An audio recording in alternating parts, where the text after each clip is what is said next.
cofradías de la Veracruz. Es difícil afirmarlo de un modo unívoco. Existe una cierta diversidad de hipótesis sobre el nacimiento, el origen y el desarrollo de las cofradías de la Veracruz. Podríamos resumirla diciendo que hay fundamentalmente a nivel general, puesto que luego dependiendo de cada provincia, de cada región, hay muchas diferencias, pero se podría resumir diciendo que hay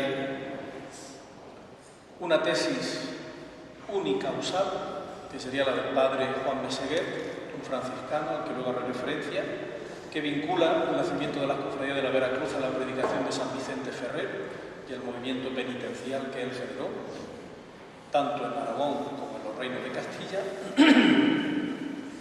Y luego una hipótesis que sería ya pluricausal, que es la que, digamos, con una visión más complexiva e históricamente más amplia, defiende el catedrático ya emérito de Historia Medieval de la Universidad de Sevilla, don José Sánchez Herrero.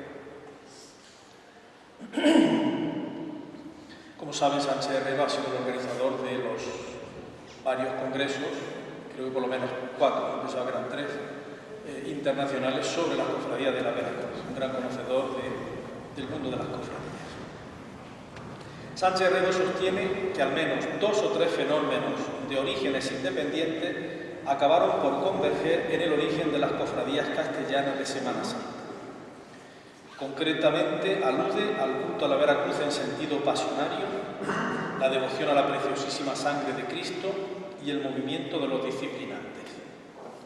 Incluso la devoción a la sangre de Cristo, muy extendida en los siglos XV y XVI, pudo influir en el cambio del culto a la Santa Cruz, pasando de un culto a la cruz gloriosa, trono de Cristo, muy bien representada por la iconografía románica, a un culto a la cruz como símbolo del valor redentor del dolor de Cristo.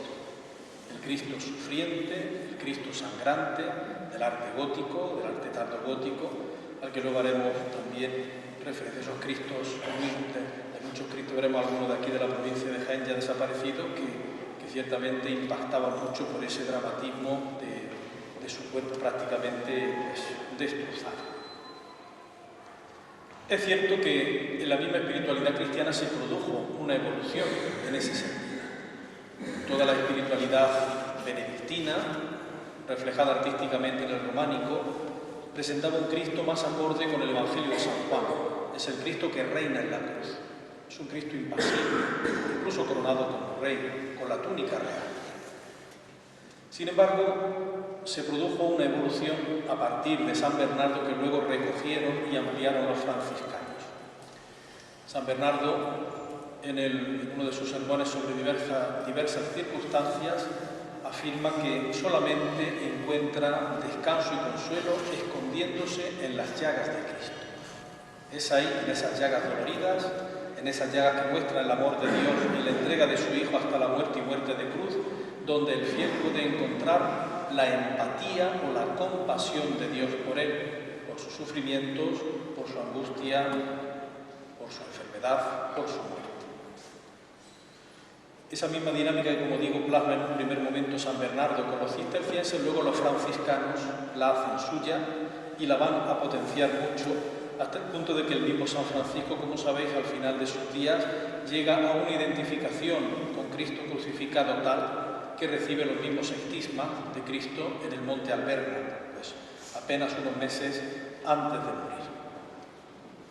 Junto con esa evolución no se puede olvidar también, como haremos luego referencia, por la especial influencia que pudo tener, digo especial porque estamos en Jaén, no porque fuese más que en otros lugares, la predicación de penitencia y apocalíptica de San Vicente Ferrer, sobre todo en esa gira que hace en el año 1411 por los reinos de Castilla. Él se movió fundamentalmente por Aragón, pero en 1411 pues anduvo por Castilla.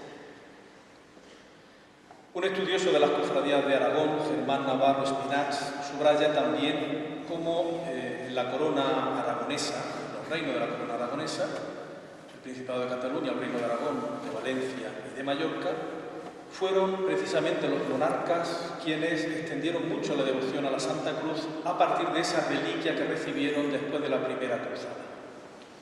La narración de la vida de Jaime I el Conquistador, de su hijo Jaime II, de Pedro IV el Ceremonioso, de Martín el Humano, narran cómo era una costumbre ya inveterada de los reyes de Aragón morir con esa reliquia en las manos.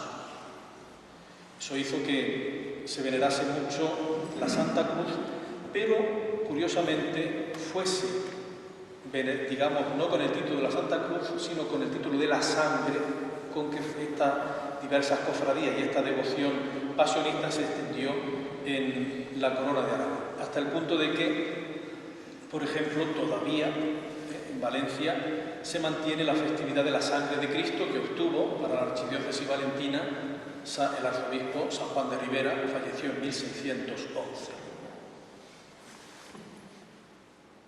Frente a esa, podríamos decir, hipótesis pluricausal a la que hacía referencia, la de Sánchez Ferrero, el padre Juan Meseguer, un historiador franciscano que murió pues, no excesivamente mayor, ofrece también su propia visión en un artículo que publicó en la revista de historia franciscana Archivo Iberoamericano el año 1968.